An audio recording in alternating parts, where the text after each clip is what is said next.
আজকে একটা বিচিত্র বিষয় নিয়ে আলোচনা করব। চৌর্য ব্যক্তি। ভারতের নাট্যশাস্ত্রে চৌর্য ব্যক্তিকে হস্তলাঘব বলা হয়েছে এবং তার যে চতুষ্ষষ্ঠী শিল্পকলার যে তালিকা, সেখানে 23 নম্বরে এই তালিকা, এই হস্তলাঘব বা হাতের কায়দা, হাত সাফাই, এই কায়দাটা সেখানে স্বীকৃতি দেওয়া হয়েছে। এটাকে শিল্প বলা হয়েছে, অপরাধ বলা হয়নি। আদ্যিকাল থেকে মানব সমাজে চালাকি করে অপরের যে খাটনির ধন অপহরণ বা করে নেয়া, করে নিজের বিত্ত সঞ্চয় করা, একে বাহাদুরি বলে স্বীকৃত হয়েছে। এটা চতুরতা, চাতুর্য। চতুরতা থেকে চৌড় ব্যাপারটা এসছে। এদের বলতো চতুর এবং চালাক। সেকালে না বলিয়া পরের দ্রব্য অপহরণ করা কোনো মতে অপরাধ বলে গণ্য হতো না। এটা অপরাধ ছিল না, কিন্তু সেই ধরা পড়ে যাওয়াটা করলে কোনো শাস্তি হতো না, কিন্তু সে ধরা পড়ে গেল, অপমানের লজ্জাটা তাকে সহ্য করতে হতো। সে কৌশলে কাজটা করতে পারলো না, কাজটা শেষ করতে পারলো না।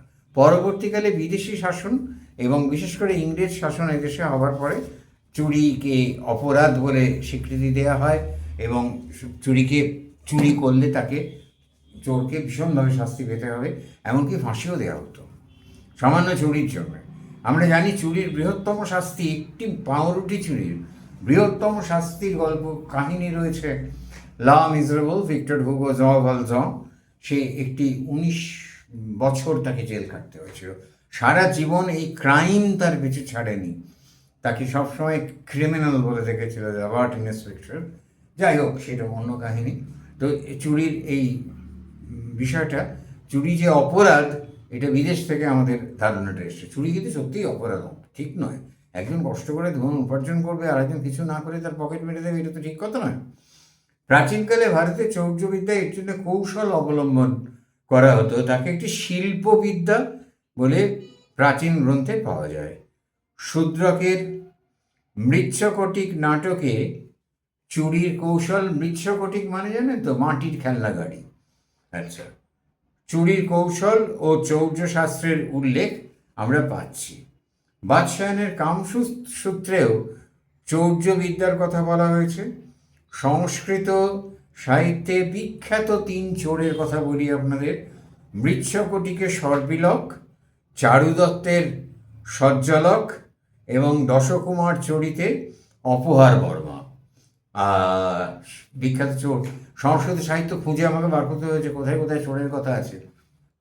এখন কাগজ দেখলে বা সোশ্যাল মিডিয়া দেখলে লিস্ট এত বড় হবে, সে আর 8 মিনিটের ভিডিওতে কুলোবে না। যাকে যাকে এখনকার কথা বলছিলাম। আচ্ছা, প্রাচীন কয়েকটি শাস্ত্রে চুরির উপায় কৌশল শীত কাটা, খনক। শীত কথাটা কোত্থেকে এসছে? এই যে দেয়াল, এই দেয়াল আর মাটি যেখানে মিলেছে সন্ধি, ওইখান থেকে ওই জায়গাটাকে ঘুরিয়ে ঘুরিয়ে গর্ত করতো এবং ওই জায়গাটাকে গর্ত করা, এটাও একটা শিল্প বলে গণ্য হতো। পদ্ম ফুলের মতো শেপ করে কেটে, পদ্মের পাপড়ির মতো সেখান দিয়ে ঢুকতো, সার্কেল করে কেটে ঢুকতো। ডিভাইডার জাতীয় একটা যন্ত্র ছিল, সেটা ঘুরিয়ে ঘুরিয়ে করে সেখান দিয়ে ঢুকে যেত, মানুষ ঢুকতো। আর কামারেরা তৈরি করে দিত। অনেক কামার ছিল যারা এই ব্যাপারে অসম্ভব পটুত্ব লাভ করেছিল, কিন্তু চোরে কামারে দেখা হলো না, শীতকাঠি তৈরি হয়ে গেল। এই বাগধারাটি আমাদের বহু প্রাচীন বাগধারা। এটার ব্যাপার হচ্ছে যে যে সে কামারশালায় কোনো একটা কারণ দেখিয়ে সে এলো এবং এসে তার যে শীতকাঠি তৈরি করার জন্য যে পারিশ্রমিক, সেই পারিশ্রমিকটা সে লোহার কোনো একটা যন্ত্র বা লোহার রড টুকরো তার তলায় গুঁজে দিয়ে চলে গেল। কামার আবার তৈরি করে রাখলেন, কর্মকার, সেই শীতকাঠি সে নির্দিষ্ট স্থানে রাখা রইল। চোর এসে সকলের অলক্ষ্যে নিয়ে চলে গেল। চোরে কামারে দেখা হল না, শীতকাঠি তৈরি হয়ে গেল। এখন হামেশাই হচ্ছে, তবে এখন কাঠিটা, শীতকাঠিটা ভিজিবল না, এখন শীতকাঠিটা কৌশল। আচ্ছা, তার এই প্রসঙ্গে একটা কথা বলি। যে 64 ভারতের 64 শিল্পকলা, সে তো প্রথমেই বললাম হস্তলাঘবের কথা। আর এই সময় আরেকটা অদ্ভুত ঘটনার কথা বলি, যে চুরিবিদ্যা মহাবিদ্যা যদি না পড়ো ধরা, এই কথা কিন্তু প্রাচীন চৌর্য শাস্ত্রে লেখা হয়েছে। পরিষ্কারভাবে বলা হয়েছে যে চুরিবিদ্যা বড় বিদ্যা, যদি না পড়ো ধরা। প্রাচীন কয়েকটি শাস্ত্রে চুরির উপায়, কৌশল, শীত কাটার শিল্প পর্যায়ে ছিল এবং দেখানোও হয়েছে কিভাবে চুরি করতে হবে। কৌটিল্য বাস্তবে এই প্রতিপক্ষ রাজাকে দুর্বল করে দেওয়ার জন্য তার রাজ্যে চোর ঢুকিয়ে দেওয়া, ভোট চুরি, হ্যাঁ, তার রাজ্যে চোর ঢুকিয়ে দেওয়ার একটা পরিকল্পনা দিয়েছেন এবং বলেছেন যে এই ছলনা ও চুরির আশ্রয় নিয়ে প্রতিপক্ষকে দুর্বল করা যেতে পারে। তথ্য চুরির কথা বলা হয়েছে কৌটিল্যে, যা এখন হামেশাই হয়, তথ্য বিরাট দামে বিক্রি হয়। আর মজা কি জানেন, যে ছদ্মবেশ নিতে বলেছেন কৌটিল্য, সেই ছদ্মবেশ হলো সন্ন্যাসী। সন্ন্যাসীর ছদ্মবেশ নিতে বলা হয়েছে। আগেই সাধু সন্ন্যাসীতে তো এটা আটানি চৌর্যবৃত্তির ব্যাপারেও, এবং তার সঙ্গে দেওয়া হয়েছে কবি আপনার বণিককেও এখানে দেওয়া হয়েছে। প্রচ্ছন্নভাবে অপরের সম্পদ আত্মসাৎ করার নিয়ম বর্ণিত হয়েছে। প্রচ্ছন্নভাবে অপরের সম্পদ, অনবরত তো মশাই পকেট খালি হয়ে যাচ্ছে। প্রচ্ছন্নভাবে আমরা জানি তো কীভাবে। এখন ভোটের আগে বলছি না বাবা, হাওয়া খুব গরম, শেষকালে কি এসে গাড়ি পড়বে, দরকার কি। আচ্ছা, আর চোর শিক্ষাদানে রীতিমতো গুরু পাওয়া যেত, তারা চুরিবিদ্যা শিক্ষা দিত। প্রাচীন কয়েকটা শাস্ত্রে, চৌর্য শাস্ত্র বলে একটা বিশেষ বই লেখা হয়েছিল। বাদশায়নের কামসূত্রও পাওয়া যায় যেই চুরির কথা। অদ্ভুত ব্যাপার, মানে ভাবা যায় না। এক ধরনের রাষ্ট্রীয় চুক্তি চুরি, রাজা বা জমিদারের ইচ্ছাই আইন, শাসক গোষ্ঠী নিজেদের সম্পদ বৃদ্ধিতেই মনোযোগী ছিল, ক্ষমতার অপব্যবহারে। তাহলে বুঝুন যে কি অদ্ভুতভাবে চুরি ব্যাপারটাকে রেকগনাইজ করা হয়েছে, চুরি ব্যাপারটাকে মেনে নেওয়া হয়েছে আগেকার দিনে।